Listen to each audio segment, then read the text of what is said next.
ammas irra deebi'uudhaan saayinsii waliigalaa irratti kutaa jalqabaa waa'ee paartii waanii kan ture irratti yaadannoo gabaabaa hedduu takka briefly ta'e kan isin hawwachiisu akkasuma hubachuun isaa baay'ee salphaa kan ta'e fi kan attraactive nama godhu isiniif dhiyeessuun kun ni yaadatama. Har'a ammoo deebii gilgaalotaa fi gochaa isiniif qabadhee dhiyaadheetiin jira. Kuni liyyuu wanta isa godhu, it is a unique wanti adda isa godhu. Deebiin kuni deebii haala salphaa haala namatti toluun irraa bu'a naawuleeja kee ittiin horachuu dandeessuudha. Naawuleeja qabdu hubannoo duraan qabdu irratti daran kan siin cibsu jechuudha. Kanaaf hedduu seenaa hedduu itti fayyadaman isiniin ja'a hara salphaati waan isiniif dhiyeessee jiruuf. Kanaaf subscribe, like, share godhu qofa hin dagatina isin jenna. Kallattumaan gama gaafilee dalagamanitti saayinsii waliigalaa kan kutaa 8ffaa keessatti deebii gilgaalotaa deebii gochaa kan hojjetamee jirudha. Ayyee itti haaseennu durarratti gaafiin gocha takka tuqaa takka maal jedha kan ture kitaaba keessan wabii yookiin yaadannoo keessanii wabii godhachuu dandeessanii. Asirratti gochi deebiin gocha kutaa takka tuqaa takka maal jedha. Tokko safara jechuun maali jedha gaafiin duraa. Safara jechuun maali?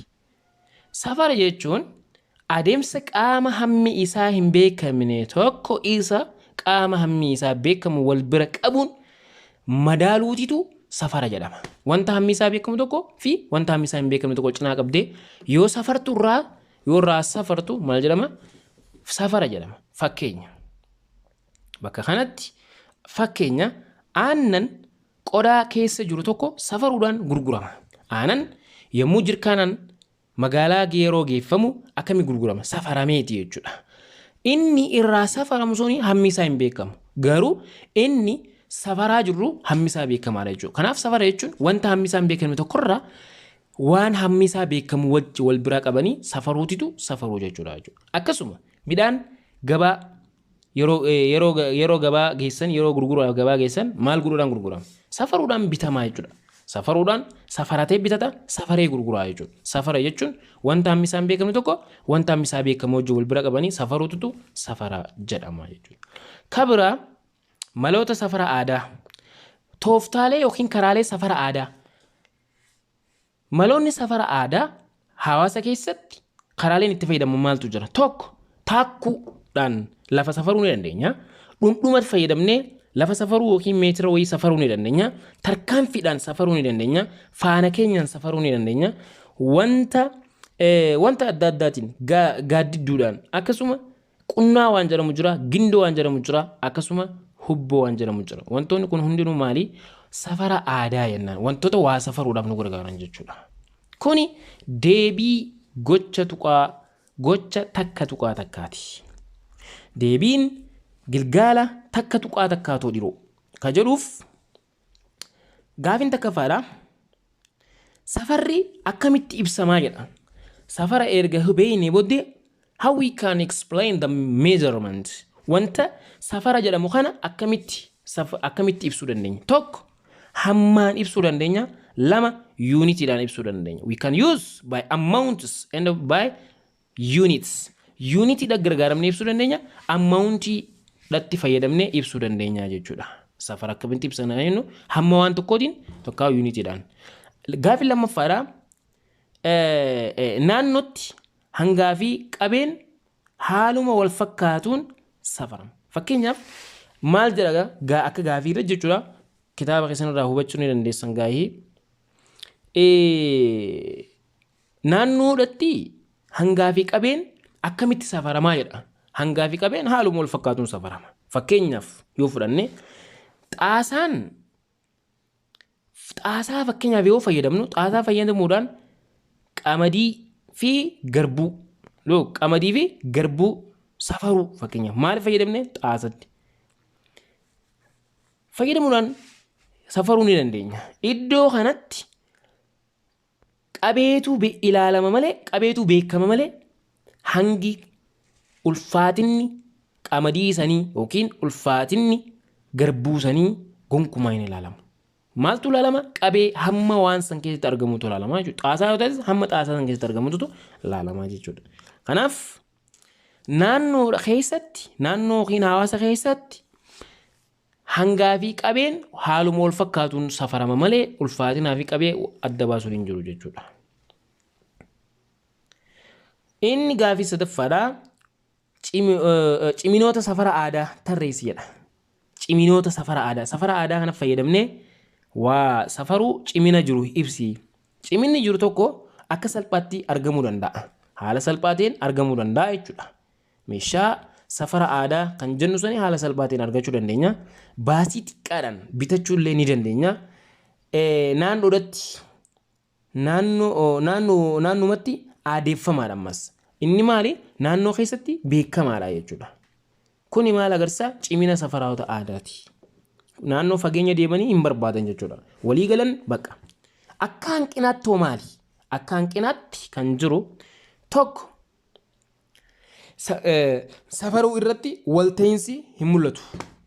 Safaruu irratti walta'iinsa hin jiru. Garaagarummaa waan ta'etu uumamuu danda'a jechuudha. Yeroo safartu garaagarummaan safara san irratti uumamuu waan danda'uuf jechuudha. Walta'iinsi gahaan itti quufansi gahaan hin jiru jechuudha bakka kanatti. Kanaaf kun akka hanqinaatti waan ilaalamu jechuudha. Inni itti aanu deebii gilgaala takka tuqaa lamaati. As jalatti gaafiin isin biratti argama gaa'ii gaafii qabadhee ani wannan goone gaafii dubbiseetiin dalagee maaltu jira? Kennamaa wayii tokko nuu kenname, dheerina wayiitu nuu kenname. Dheerinni sibiila tokko 5 millimeetira yoo ta'e jedha. Yoo ta'e dheerina millimeetiraan 5 ta'e kana gara meetiraatti seentimeetiraan deesimeetiraan hagam takka ta'a. Sibiilli dheerinni isaa 5 millimeetira ta'e tokko yommuu meetiraan ibsinu, yommuu seentimeetiraan ibsinu, yommuu deesimeetiraan ibsinu hagam takka ta'a waan jedhu takka. Tokko millimeetirri walqixani ta'a meetiratti meeqa ta'a waan jiru beekuu qabna. Maaliif millimeetiraan nu gaafachuu jira waan ta'eef asitti. Waan millimeetiraan nu gaafachuu jiruuf gara meetiraatti deebisuudhaaf dura tokko millimeetirri meetiratti meeqa ta'a waliin ilaaluudhaaf. Tokko millimeetirri duwwaa tuqaa duwwaa takka meetira yoo ta'e 5 kana fudhatta. 5 millimeetirri meeqa ta'a? Gootee kiriis kiroos goota mallattoo xaatan akkana baay'isuu goota jechuudha. Bakka mallattoo gaafii goota kana maal fayyadamtu yaa godhuu dandeessa. Sanboota kiriis kiroos baay'isii jedha. Tokko millimeetirri eenyu baay'isa? Yaa baay'isa. Kunii fi kun wal baay'isa jechuudha. Sanboota tokko millimeetira baay'isuu yaa walqixanii ta'a. 5 kuni kana baay'isa. 5 millimeetira baay'isuu duwwaa tuqaa duwwaa takka meetira kana baay'isa jechuudha. Kana booda yaa kana kophaatti hambifachuudhaaf kanaa fi kana waliin dhaamsina. Akkasuma kanaa fi kanas waliin dhaamsina. Maaltu nu hafa? Yaatu nu hafa. Yaa walqixanii ta'a. Kunii fi kunis badee waan ta'eef jecha kana booda maal goona? 5 baay'isuu duwwaa tuqaa duwwaa takka. Yeroo waliin baay'ifnu meeqa arganna? Log. Yaa walqixanii ta'a duwwaa tuqaa duwwaa 5 meetira ta'a jechuudha. Sibiirli 5 millimeetira ture meetiratti hagam takka dheerata jechuudha. Duwwaa tuqaa duwwaa 5 meetira dheerata jechuudha. Sibiilummaan dheerinni isaa millimeetiraan 5 ta'e kuni seentimeetiratti hagam takka dheerata kan jedhu beekuudhaaf tokko millimeetirri seentimeetiratti meeqa dura kana beekuu qabda. Tokko millimeetirri seentimeetira duwwaa tuqaa takka seentimeetira yoo ta'e 5 millimeetirri meeqa ta'a jennee waa fayyadamna jechuudha. Akkuma asitti kiriis kiroos fayyadamna. Kiriis kiroos waan jedhamu kana fayyadamna jechuudha. Sana booda kunii fi kuni wal baay'isa. Tokko millimeetira baay'isuu yaa walqixanii ta'a. Kanaa fi kana waliin baay'ifta. 5 millimeetira baay'isuu duwwaa tuqaa takka seentimeetira. Sana booda tokko seentimeetirri tokko millimeetiraan bada. Maaltu asitti hafa? Yaa qofa hafa. Yaa kanaatu hafa jechuudha. Yaa walqixanii ta'a. Kunis kanaan badee akkana badee jechuudha. Kana booda 5 baay'isuu duwwaa tuqaa takka. Maal ta'a? Waa'ee walqixanii ta'a duwwaa tuqaa 5 seentimeetira jechuudha.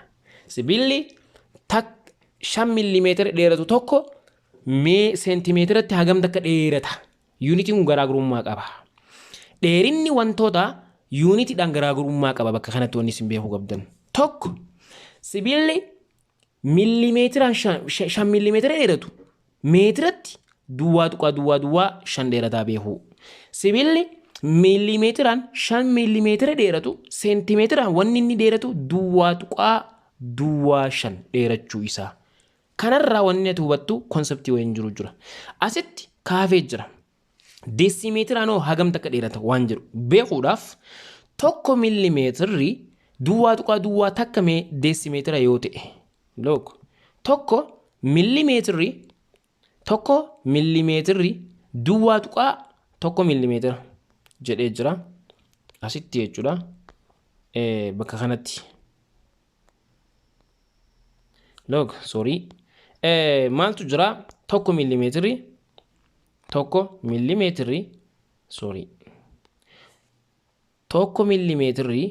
duwwaa takka deesimeetira yoo ta'e 5 millimeetirri meeqa ta'a mallattoo gaaffii fayyadamna amma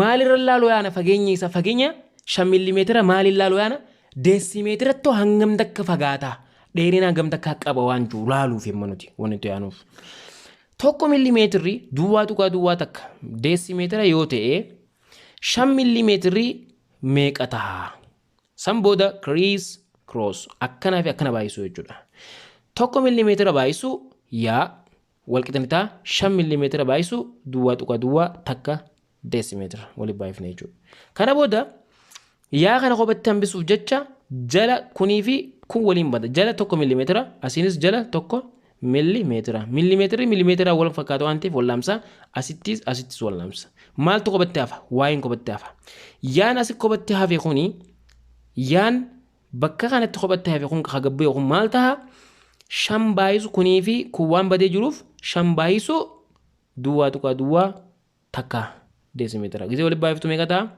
look duwwaa 5 deesimeetira jechuudha tokko millimeetirri yookiin 5 millimeetirri meeqa dheerataa jechuudha deesimeetiratti duwwaa 5 dheerata waan jiru asirraa adda baafanne jechuudha dhaggeeffattoota keenya wanni isin bakka kana beekuu qabdan maali yuunitiin kennamaan dheerina sibiila tokko nu kenname garuu yuunitoota hundarrattuu kana meetiraa fi seentimeetiraa fi deesimeetira irrattis fageenyi isaanii kallattii adda addaatiin ibsama kan jedhu bakka kanatti beekuu qabna jechuudha gaaffiin lammaffaadha kennamaa isaati kennamaan maal jedha wanta fageenyi isaa 335 kiiloomeetira ta'e tokko meetiratti hagam takka fagaata fageenyi kiiloomeetiraan 300 fi kiiloomeetirii 350 fi 35 kiiloomeetirri meetiratti hagam takka fagaata fakkeenya kiiloomeetirri kun Hararii fi Ciroo jidduu yoo tilmaaman ka ga'u taate fageenyi Hararii fi Ciroo jidduu kiiloomeetira yoo ibsamu 335 yoo ta'e kiiloomeetiran jechuudha meetirattoo meeqa ta'a waan jiru yommuu gaafatu maal godhuu qabna nuti dura tokko meetirri kiiloomeetira meeqa jechuu beekuu qabna meetirri takka kiiloomeetira meeqa meetirri takka akkuma sirra laalu jirru duwwaa takka kiiloomeetira ta'a hayyee gaam yoo meetirii takka duwwaa takka kiiloomeetira yoo ta'e meetirri kiiloomeetirri 335 meetiratti meeqa ta'a akkana laal duwwaa takka kiiloomeetirri takka meetira yoo ta'e duwwaa takka kiiloomeetira takka yoo ta'e 335 kiiloomeetirri meeqa ta'a mallattoo yaa fayyadamuu dandeenya jechuudha san booda cross akkuma mallattoo irraa agartan kanatti akkanaa fi qaxxaamura baay'isuu jechuudha sana booda tokko meetirri baay'isuu 335 kiiloomeetira walqixani ta'a yaa baay'isuu duwwaa takka kiiloomeetira kana booda kiiloomeetiraan yuunitii wal fakkaatu wal laamsa waan ta'eef asittis duwwaa takka kunii fi kun wal fakkaatu waan ta'eef wal laamsa kana booda maal gona ka wal laamsa waliin dhaamsineet yaa keenya asitti hambifannee fudhannaa jechuudha. Yaan keenya wal qixxee ni ta'a maal ta'a? Duwwaa kiiloomeetira meetira 335 jala duwwaa tuqaa kanaaf irra jechuudha. Asitti ni haqame duwwaa tuqaa duwwaa takka bakka kanatti. Iddoo kana jechuudha. Kana kanaaf irta. Yeroo kana kanaaf irtu wanni nuti argannu meeqa? 335 ta'a jechuudha. Maalitti? Meetiratti. Jennee kanatti ibsuu dandeenya jechuudha. Meetira bifa kanaan kiiloomeetiraan kan hojjanname tokko gara meetiraatti jijjiirree ibsuu dandeenya jechuudha. Inni itti aanu deebii gilgaala takka tuqaa sadiiti. Takka tuqaa sadi irratti akkuma asirraa agartanitti wanta tokko kennamaansaa kiiloo maaltu nu kennamee jira? Kennamaa irratti kiiloogiraamni isaa tokko kiiloogiraamni meeqaa gara giraamatti meeqa ta'a yoo ta'u kuni akkaataatti hojjannudha. Wanti kiiloogiraamni isaa 100 kiiloogiraamii ta'e tokko giraamatti meeqadha magaafiin? Kiiloo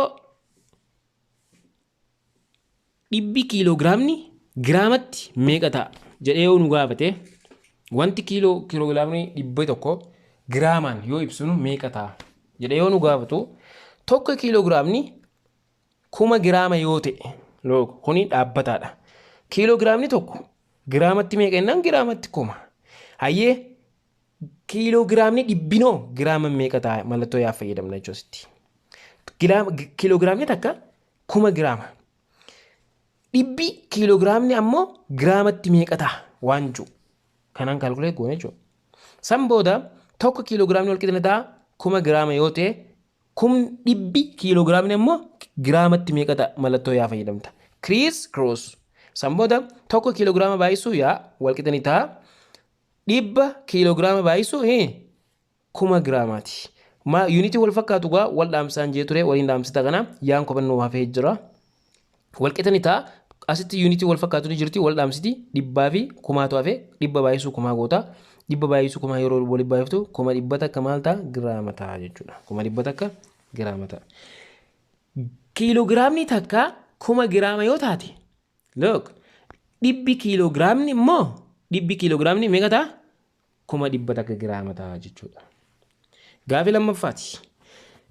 Gaafii lammaffaadha wanta miligiraamni isaa 254 miligiraama ta'e tokko yommuu kiiloogiraama jijjiirru hagam takka ta'a jechuu jira. Tokko miligiraamni wanni ati beeku tokko miligiraamni kiiloogiraama meeqa jechuu qabda dura. Wanni nu kenname maali nu kenname? Miligiraama nu kenname. Kan inni nu gaafachuu jiruun kiiloogiraamaani. As keessatti akkamitti argachuu dandeessa? Tokko miligiraama nu kenname kana ka tokko beeku qabda. Miligiraama tokko kiiloogiraamatti hagam takka waan jiru dura beeku qabda jechuudha. San booda yommuu miligiraamni tokko kiiloogiraama hangana jechuu eega beekte you can easily calculate that a given milligrams. Okay, wanta miligiraama si kenname san karaa salphaan calculate godhuu dandeessa. Yoo nii fi akkasitti hin beekne salphaa miti jechuu sitti ulfaachuu danda'a. Kanaaf tokko miligiraamni duwwaa tuqaa kiiloogiraama yoo ta'e 254 miligiraamni kiiloogiraamatti meeqa ta'a? Just jennee deebisuu dandeenya gaafachuu dandeenya. Yookiin nu gaafatamuu danda'ama. Kana booda maal goona? Kiroos goona. Kanaan baay'isna. Tokko miligiraama baay'isuu yaa wal qixxee ta'a 254 miligiraama baay'isuu duwwaa kiiloogiraamaati. Yaa kana kophaatti hambifachuuf jecha maal goona? Kanaa fi kana waliin dhaamsina. Yaan keenya gannuu bu'aa jechuudha. Sana booda asittis yuunitii wal fakkaatu wal dhaamsa. 254 baay'isuu duwwaa kiiloogiraama asitti arganna. Zan wanni nuti asitti argannu maali? Duwwaa tuqaa duwwaa takka waan juutu as jira. Duwwaa jee haa deemu malee duwwaa tuqaa duwwaa takkaa jira yaa. Duwwaa takkaa jira laalaas kanatti. San booda yeroo waliin baay'isnu wanni nuti argannu maali? Waa'een keenya wal qixxanii tahaa. Yeroo kana wali unity wal fakkaatu waliin dhaamsine yaa keenya ka qophatti mifannaa qazana yeroo wali baay'ifnu meeqa jechuudha? Duwwaa tuqaa duwwaa 254 kiiloo giraama argannaa jechuudha. Kanaaf wanti miligiraamni isaa 254 ta'e tokko kiiloogiraamatti hagam takka yoo jenne kiiloogiraamni isaa duwwaa tuqaa 254 kiiloo giraama jennaan.